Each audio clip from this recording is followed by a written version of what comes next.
She gave him $11,000, every cent she had left in the world, folded into an envelope she pressed into his hands at a bus station at 6 in the morning, and she never once, in the 15 years that followed, told him what that envelope had actually cost her. He built an empire on that money. He never knew, until the day he finally found the paperwork himself, that his mother hadn't simply had savings sitting around to give him. She had sold the only thing she owned outright to raise it, and spent the next decade of her life quietly living with a decision she never once let him see the weight of. Stay with me. This is a story about what a mother is willing to give without ever asking for credit, and what it costs a son to finally understand the size of the gift. Malcolm Reid was 23 years old, standing on a bus station platform in the gray light before sunrise, holding an envelope his mother had just placed in his hands with a steadiness that didn't match the moment at all. The platform was nearly empty at that hour, just a handful of early travelers and a custodian sweeping near the ticket booth, the kind of quiet that makes every sound feel deliberate. The hiss of an idling bus, the scrape of a suitcase wheel, his mother's voice, low and certain, cutting through all of it. He was leaving for the city with a business plan folded into his backpack, 2 changes of clothes, and exactly enough money to cover 3 months of rent on a studio apartment above a laundromat. Or he had been, until his mother reached into her coat and handed him the envelope instead, thick with folded bills she'd clearly counted more than once. "Mom, I can't take this," he'd said, already knowing, even as he said it, that he was going to take it, because some part of him needed to believe in the plan as much as she apparently did, and refusing the envelope would have meant refusing that belief too. "You're not taking it," Loretta Reid said, her voice steady in a way that told him this had already been decided long before she ever handed it over. "I'm giving it. There's a difference, and I need you to understand it before you get on that bus. This isn't a loan I expect back with interest. This is me telling you I believe in what you're building, in the clearest way I know how to say it." He asked her, standing on that platform with the bus's engine already rumbling behind him, where the money had come from.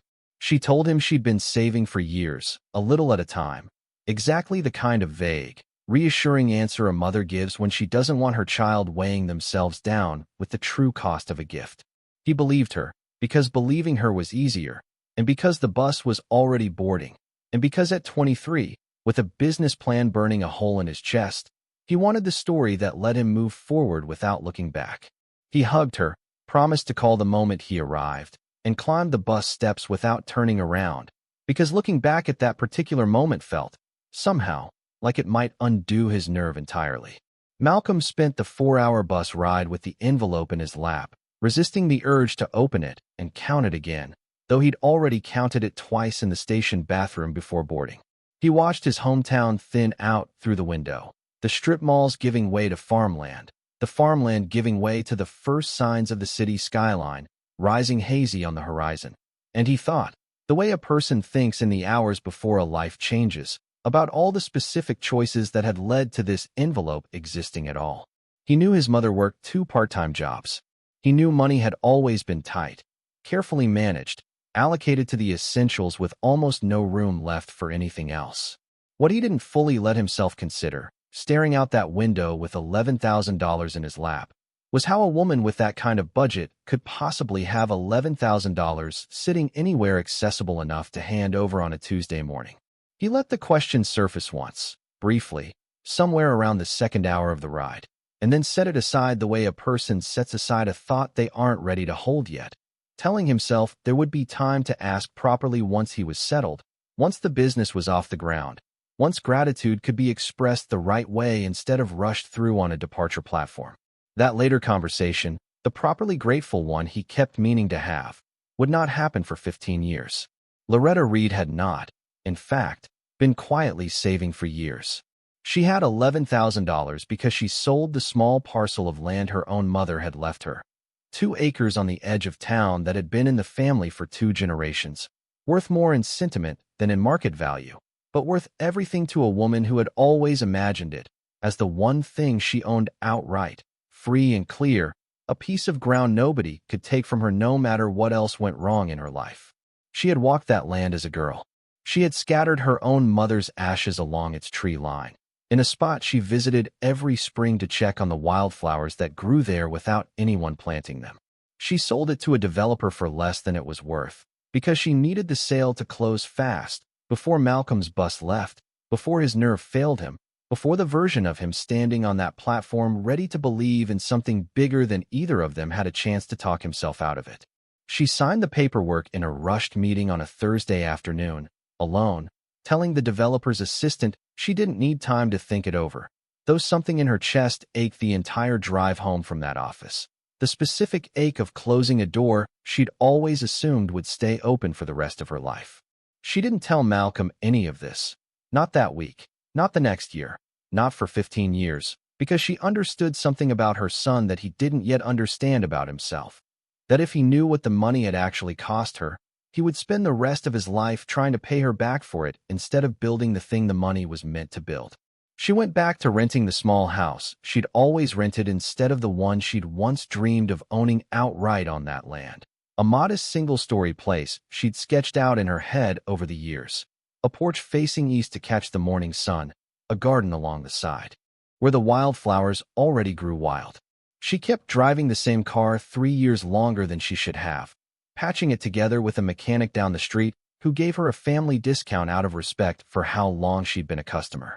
She told herself, every single time the loss surfaced in some quiet, unguarded moment, during a spring drive past the land, now half-developed with the first phase of new houses, or on the anniversary of her own mother's passing, that watching her son succeed would be worth more than any acreage ever could be, and she meant it, completely, even on the nights it was hardest to believe.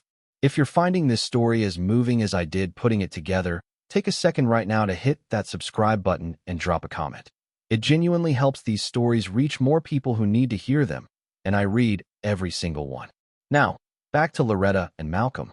She never once complained to Malcolm about the smaller house, the older car, the quiet grief that surfaced every spring. When he called, which he did faithfully every week without fail, she asked about his business, his apartment, his life in the city, and deflected every question he asked about her own days with the same practiced ease she'd used at the bus station.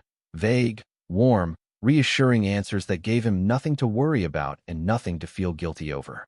Malcolm built Reid Ventures out of that $11,000 and a level of stubbornness that surprised even him, turning a modest logistics software idea into a company that, by his mid-30s, had made him a billionaire several times over.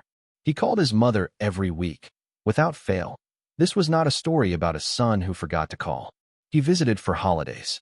He sent her money regularly, money she mostly refused to spend on herself, tucking it instead into savings accounts for grandchildren who didn't exist yet, and a rainy day fund she never touched, because spending his money on herself felt, to her, uncomfortably close to accepting repayment for something she'd never wanted repaid in the first place.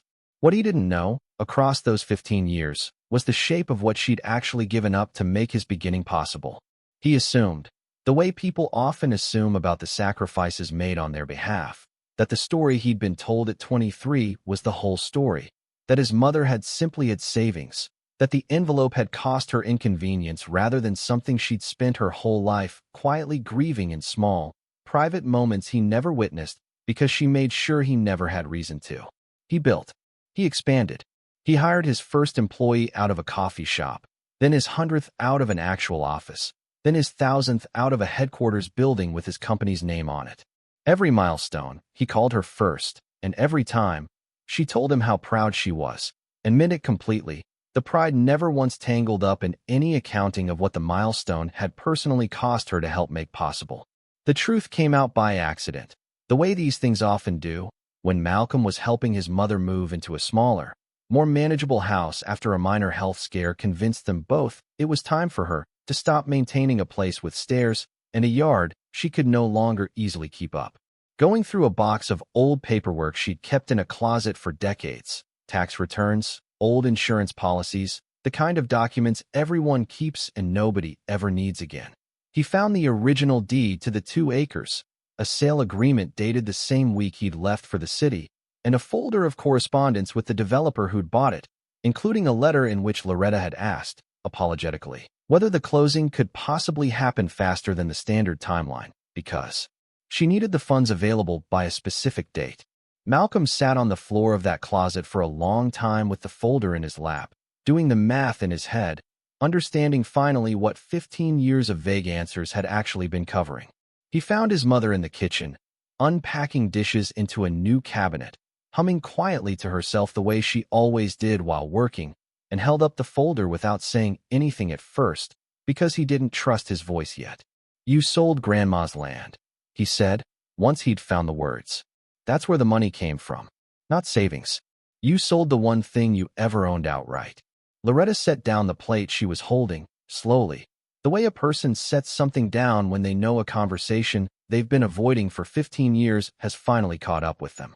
"I was wondering when you'd find that," she said, not with guilt, but with a kind of tired relief, the relief of someone finally allowed to stop carrying a secret alone. "Why didn't you tell me?" Malcolm asked, and there was less anger in his voice than grief. The specific grief of realizing a debt he owed had been quietly, deliberately hidden from him for 15 years by the one person who had every reason to want credit for it.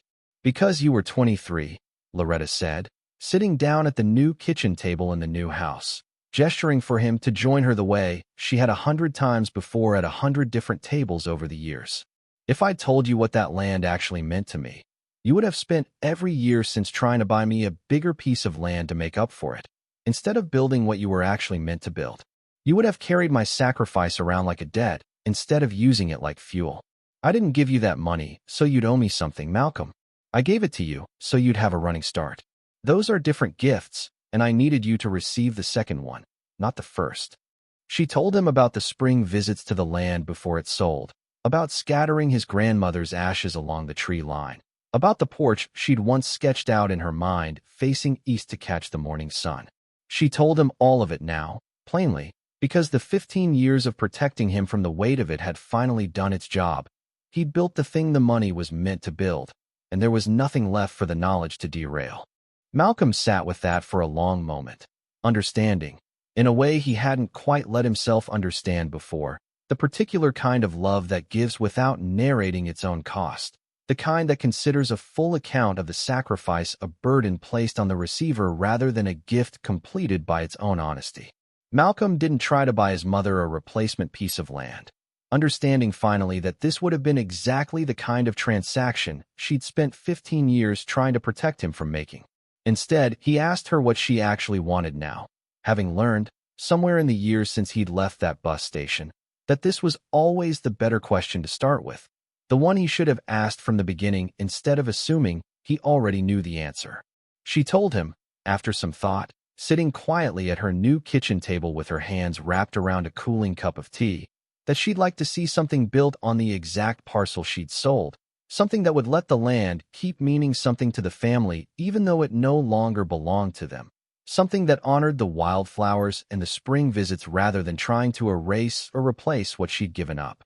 Malcolm approached the developer who'd purchased it years earlier, now mid-construction on a small residential development, and negotiated to fund and name a community garden and gathering space at the center of it, not as a monument to himself, but with a small plaque near the wildflower beds they specifically preserved during construction, reading simply, "In honor of Loretta Reid," who understood that some gifts are worth more than what they cost. Loretta visited it the week it opened, walking the same tree line where she'd once scattered her mother's ashes, now bordered by a public garden instead of an empty field, and found that the grief she'd carried quietly for 15 years had transformed, without her quite noticing when, into something closer to peace. A year later, Malcolm launched the Reid Family Foundation, seeded with a portion of his company's profits, focused specifically on providing seed capital to first-generation entrepreneurs whose families had no traditional access to startup funding. People, he said at the launch, who might otherwise have to sell the one thing they owned outright just to give someone they loved a running start. Loretta sat in the front row at the announcement, in a dress she'd bought herself for the occasion, watching her son explain to a room full of reporters exactly what 15 years of vague answers had actually been hiding.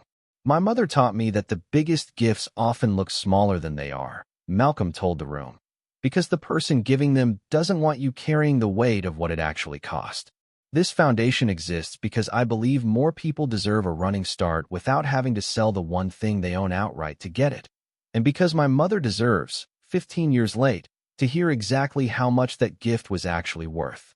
The foundation's first cohort of grant recipients included a young woman starting a small manufacturing business whose own mother had quietly sold family jewelry to help fund it.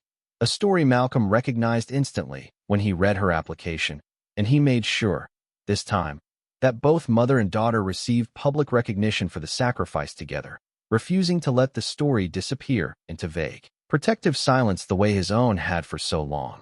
This story is fictional, but the pattern beneath it is one many families know intimately. A parent's sacrifice made quietly, deliberately underplayed, so the person receiving it can build something without the weight of knowing exactly what it cost. It's a particular kind of love, generous enough to give everything and humble enough to hide the size of the gift, believing that protecting a child from guilt is its own final act of giving. If someone in your life gave you a start you didn't fully understand the cost of at the time, it might be worth asking them, honestly, what that gift actually took from them. Not to repay it. Some gifts were never meant to be repaid, only honored, but simply to finally see, clearly, exactly how much you were loved. Loretta Reid spent 15 years quietly protecting her son from the true weight of an envelope she handed him at a bus station. Malcolm spent 15 years building an empire on a gift he never fully understood. It took one accidental discovery in a closet to finally close that gap. Most people never get that discovery at all. Tell me in the comments, has someone in your life ever given you more than you realized at the time? I want to hear your story. And before you go, drop a comment and let me know where in the world you're watching from. I love seeing just how far these stories travel. If this moved you, share it with someone who needs the reminder to say thank you today. Subscribe and turn on notifications. There's another story coming soon, and you won't want to miss it. Thank you for watching.